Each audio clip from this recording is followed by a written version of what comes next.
Hello दोस्तों, मेरा नाम हिमांशु गौतम है और एक बार फिर से आपका स्वागत है आपके अपने इस यूट्यूब चैनल पर। दोस्तों, सीजीएल 2023 मेंस जो 25, 26, 27 3 दिन में होने वाला था और जिसमें ईस्टर्न रीजन के एडमिट कार्ड के स्टेटस आ भी गए थे 3 दिन पहले, ठीक है। और उसमें आया था कि कुछ लोगों का एग्जाम 25 अक्टूबर का था मेंस का, कुछ का एग्जाम 26 अक्टूबर का था, ठीक है। पर आज वापिस से इन्होंने अपडेट किया है उस चीज को और सही चीज भी की है, पता है कि आपका मेंस का एग्जाम एक दिन में होगा, ठीक है। वो है 26 अक्टूबर को।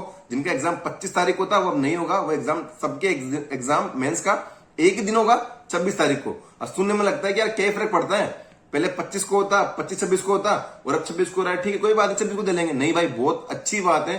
जिन्होंने मेहनत करी दिल से, जिन्होंने दिन रात एक किए, जो पिछले एक साल से पूरी ताकत से लगे हुए थे ना, उन लोगों को तो बिल्कुल खुश होना चाहिए, मतलब जश्न मनाना चाहिए इस चीज का कि यार अच्छी बात है कि एग्जाम एक ही दिन में हो रहा है। क्योंकि भाई 18 में नॉर्मलाइजेशन देखा मैंने, 19 सीजन 19 में देखा, 20 में भी हुआ नॉर्मलाइजेशन, ठीक है।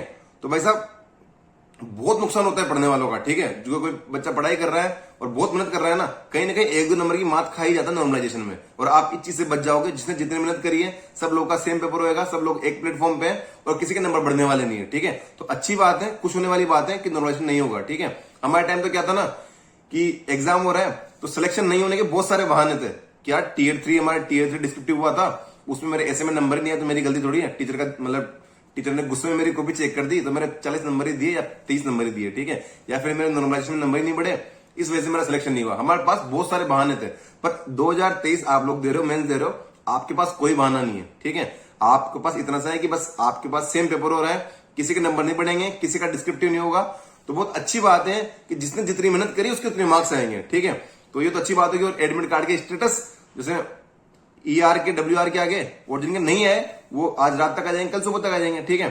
अब करना क्या है कि अगले 10 दिन रह 10 दिन में हमें क्या तीर मारना है, हमें कितनी मेहनत करनी है कि हमारा स्कोर 300 350 पहुंच जाएगा। ऐसा कुछ भी नहीं होने वाला, ठीक है। एग्जाम के 10 दिन जो आप इतने टाइम से चीजों को अंडरलाइन कर रहे थे, जो आप शॉर्ट नोट बना रहे थे 1 साल से, मैं हर बार कहता था कि जो भी चीज आपको नहीं आ रही उसके नोट्स बनाते रहो, ठीक है।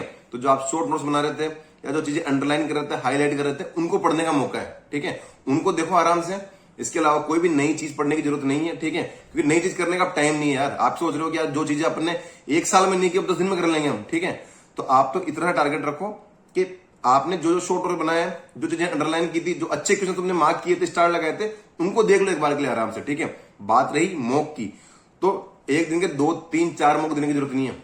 एक मॉक टिका लो आराम से डेली का, सुबह के टाइम पता चलेगी आपको कितने बजे पेपर है आपका, उसी टाइम पर आप मॉक दे लो आराम से, ठीक है। और उसका एनालिसिस अच्छे से कर लो। देखो इस चीज को सीखो आप कि 390 नंबर का पेपर आता है और किसी मॉक में 340 नंबर के क्वेश्चन ऐसे आ रहे हैं जो आपने पढ़े हुए हैं। 340 नंबर का कंटेंट ऐसा है जो आपने पढ़ रखा था, वो एग्जाम में आया है। तो कम से कम 320, 325, 30 नंबर लाने का ट्राई करो कि जो चीज आपने पढ़ रखी है ना उसमें से तो हमारी कोई प्रॉब्लम वाली बात नहीं है, ठीक है। तो डेली का एक मॉक लगा लो, ट्राई करो कि मॉक प्रीवियस ईयर बेस्ड हो। फिर कह रहा हूं मैं, आज 26 तारीख को आपका एग्जाम है, 26 अक्टूबर को, 27, 28, 29, 30 अक्टूबर तक आपके आंसर किए जाएगी। और उस दिन में फिर कहूंगा आपको कि देखो सब प्रीवियस ईयर है ना भाई, मैं तो कह रहा था। मैं 30 अक्टूबर को जब आंसर किया तो फिर बोलूंगा इस बात को कि भाई देखो सब प्रीवियस ईयर तो है। तो मैं फिर कह रहा हूं, अगर कोई टॉपिक वीक है तो उसके प्रीवियस ईयर देख लो और जितनी मॉक लगाओ आप मेंस के प्रीवियस ईयर पैटर्न पे लगाओ, ठीक है। तो मैंने प्रीवियस ईयर पैटर्न पे जो प्रैक्टिस मॉक का फ्री मॉक आता है, सबकी मॉक टेस्ट सीरीज आती है तो उसका एक मॉक फ्री आता है, ठीक है। तो प्रैक्टिस मॉक का मेंस लेवल का जो previous year based free mock है उसका मैंने लिंक डाल रखा है नीचे डिस्क्रिप्शन में डाल रखा है और कमेंट सेक्शन में पिन भी किया हुआ है, ठीक है। तो उसको जाओ अटेम्प्ट कर लो। टारगेट कितना रखे भाई साहब मेंस के पेपर में?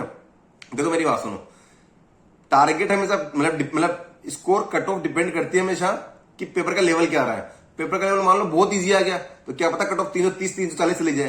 पेपर का लेवल मान लो बहुत ज्यादा हार्ड आ गया तो क्या पता कट ऑफ 280, 290 चली जाए। सब कुछ डिपेंड करता है कि पेपर का लेवल कैसा आता है। फिर भी एक अगर लास्ट ईयर के हिसाब से देखें ना आप कि अगर लास्ट ईयर सेम वैकेंसी होती तो क्या होता, तो 320, 315 के बीच में टारगेट लेके चलो आप। तो जनरल से हैं 315 से 320 के बीच टारगेट लेके चलो कि इतना तो हमें स्कोर करना ही किसी भी हालत में, ठीक है। ऐसा नहीं कि 320 नंबर का हमें टारगेट रखना है और आप पेपर ही अटेम्प्ट 300 नंबर का करके आ रहे हो, ठीक है। तो कम से कम 320, 315 नंबर का तो आप टारगेट रखो। और जो मैंने मॉक का लिंक डाला है उसमें ट्राई करो कि सब प्रीवियस ईयर उसमें तो, ठीक है। पूरा आपको 2022 का प्री हुआ, 2022 का मेंस हुआ, उसी के आधार पर उन्होंने मॉक बना रखा है, ठीक है। तो ट्राई करो कम से कम उस मॉक में तुम 315, 320 ला पाओ, ठीक है। तो गुड लक आप सभी को। और जिनके एडमिट कार्ड के स्टेटस आ गए हैं वो चेक कर लो और जिनके नहीं आए हैं वो आज रात तक, कल सुबह तक उनके आ ही जाएंगे।